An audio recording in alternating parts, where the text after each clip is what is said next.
All right. So today, what we're going to talk about is players that hit hooks. So there's a couple little things that I want to talk about. First, we're going to talk about the importance of the sway between the chest and the pelvis.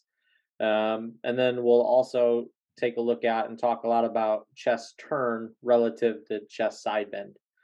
Um, so what I'm going to do, I'm just going to pull up one of my really good players. This is a player that I've shown before. He pretty much hits draws 90% of the time. And we're just going to break down his golf swing and kind of point out what makes him hit draws and why he would have a hard time hitting fades based on what he does in his golf swing. So, this player here, Nick, is, like I said, a good player. He played at the University of Louisville, just turned professional here. And what we're going to look at for him first is going to be his pelvis and chest sway.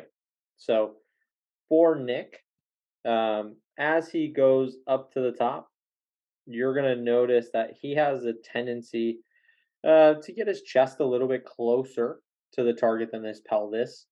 Um, there's definitely plenty of players that have that pattern. What'll end up happening anytime that the chest is closer to the pelvis is that you'll see that the chest bend number is typically going to be a negative number. So it's at -5. When a player has their chest bend negative or the chest is closer to the target than the pelvis, typically it's going to be harder for them to turn their pelvis really, really well. And so what you'll notice then is on the way down that pelvis number is going to slide a little bit more than a player that hits a fade. So for Nick here, this is actually pretty good for him. He's getting it to be right at about 5.8 inches of pelvis sway, and he has 2.6 inches of chest sway. So there's roughly a 4-inch gap there. The PGA Tour, typically it's going to be 0 with chest sway and then 4 inches with pelvis sway. So roughly a 4-inch gap. We're going to notice with players that good players, at least, are probably not going to have a ton of difference between the chest and pelvis. 4 inches is the tour average. That's kind of where you'd want a tour player to be. What we'll notice for players that hit draws is that this chest and sway number will get greater than 4 inches. So at times for Nick here, he'll actually get it where his chest will stay back a little bit more, and there'll be roughly a 6-inch difference between his pelvis and his chest. Anytime he starts getting this gap, Terry Rolls loves to call it the sway gap. Anytime you get that gap to be too large, it really influences how the body side bends and rotates. And so for Nick's case, this is when on TrackMan his numbers start to get 6, 7 degrees from the inside. And he's not going to be where he likes to be, which is like 2 degrees from the inside.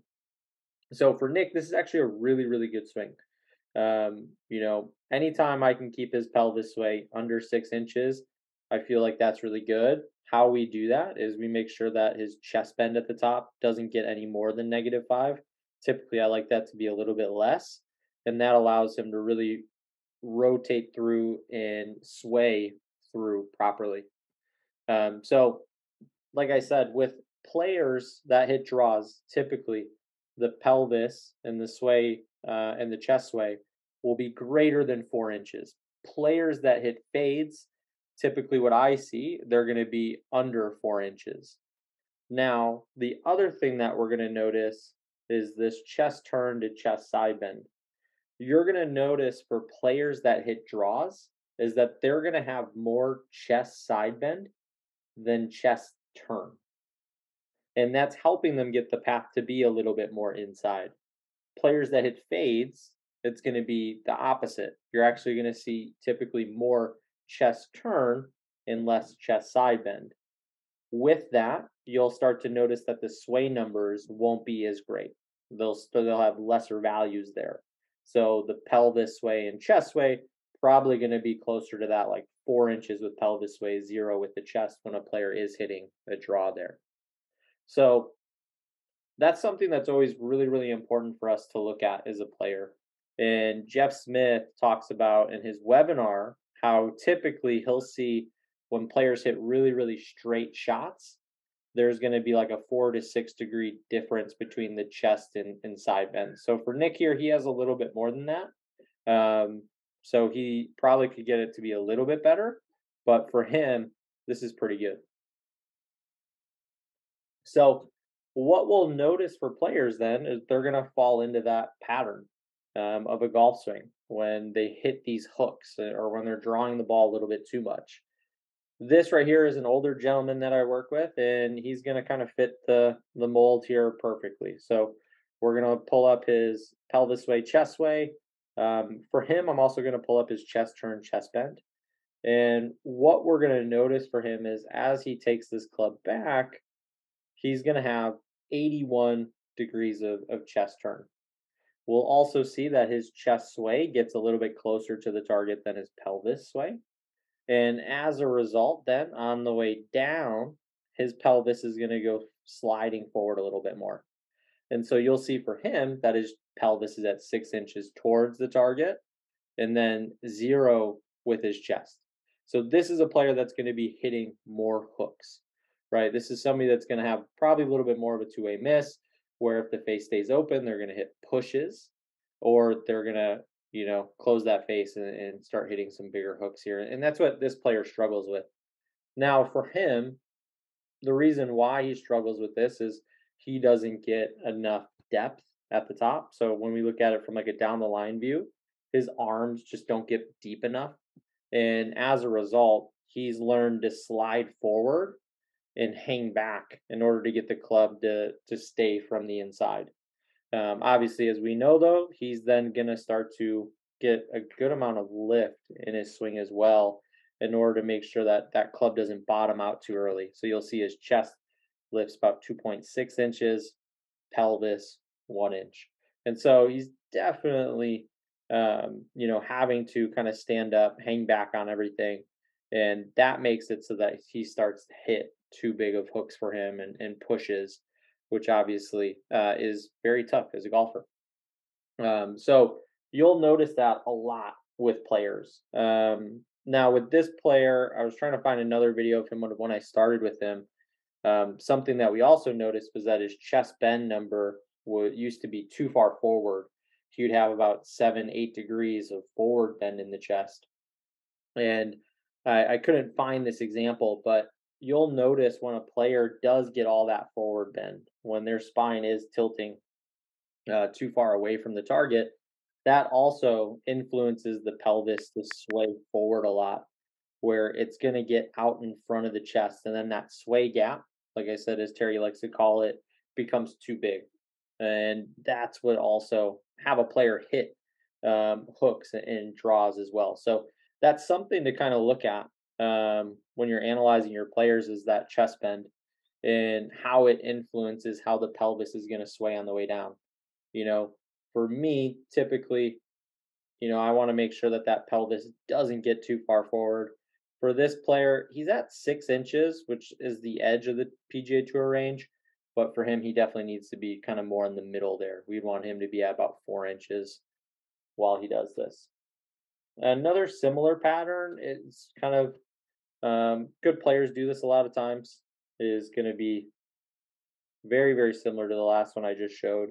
But you'll start to notice how the chest and the pelvis definitely sway forward a lot.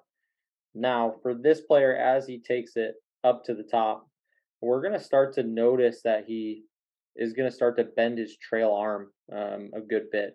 And so he's losing a lot of that width. And for him, as he starts to lose this width, he's going to start to pull on the handle. And it gets the club here to be a little too narrow, where he needs more time to be able to unhinge this golf club. And so what he's learned to do is he's learned to get both the pelvis and chest to sway forward quite a bit.